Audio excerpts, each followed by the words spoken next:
At 10 News Weather Authority from the JES Weather Center.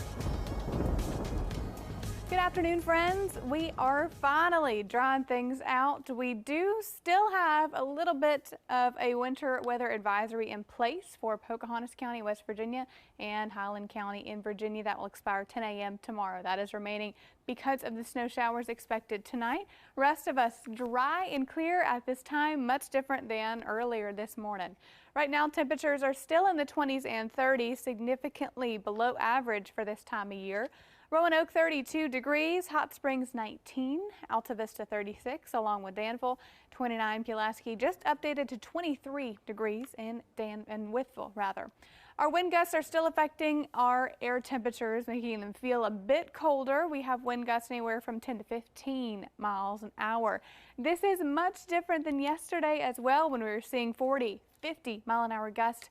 Again, this is a little bit more settled, but still a little breezy as we're looking ahead to our next weather maker.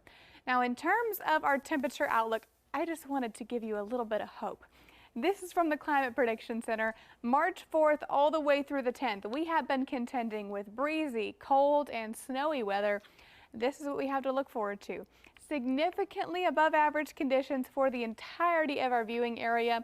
Roanoke and New River Valleys, along with the Highland Zone, even part of Southside, a bit warmer than portions of the Lynchburg, Southside, and Highland Zone there. So the deeper the red, the warmer the temperatures, which is very good news. We need it.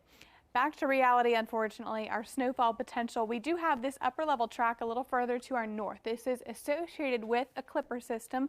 Of course, the cooler temperatures here in Southwest Virginia. Over the next couple of hours, we stay clear and dry. This system to our north, but that does change tonight. That clipper on its way to our backyards about 9 to 10 p.m. and that will continue into the overnight hours, bringing just a dusting of snowfall. Let's time that out on our future cast. Again, this afternoon we're clear and dry, but about 11 p.m. we're starting to see that snowfall overtaking the Highland Zone and part of the New River Valley. A dusting at best for most of us. Now, the Highland Zones, especially along those western slopes, could pick up 1 to 2 inches of snowfall accumulation. By 3 a.m., those bands of snow and rainfall moving through. Rain for the Lynchburg and Southside zone. Rest of our zones still dealing with a little flurry activity. This is the cold front that's associated with that clipper.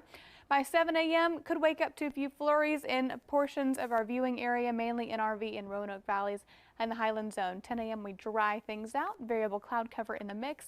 And once that front actually pushes through, we will still have a little bit more to contend with in terms of that rainfall on Thursday as this front lifts a little bit north and along this boundary right here. Early Thursday morning, this lifts a little further north as that actual center of low pressure moves out. So we will deal with those on and off rain showers expected all day on Thursday. Definitely going to be the day to pack the umbrella. Today, not that time. Now, zone by zone, we are pretty mild, and remember, we are very dry. Your high temperature in Lynchburg, 43.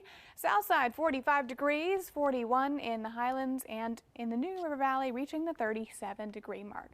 Your 7-day forecast is, we have a lot of different seasons going on. 40s and 50s this week. We're still very, very chilly in terms of our below average conditions, but looking ahead towards this weekend, Abby, we get a taste of spring in the 60s with a lot of sunshine, so we get the best of both worlds. Really good timing. That said, we still have to get through these flurries and some rain on Thursday. So there's a lot happening. What happens next week after things calm down? Are we back to winter for a little bit-ish? You'll notice Monday on our 7-day, we have a 44 for high temperature, a little bit of mixed precip possible, but after that, remember that March outlook, we're above average, so we got to hang on to that. All right, we'll get to March. We'll be okay. Delaney, thank you so much.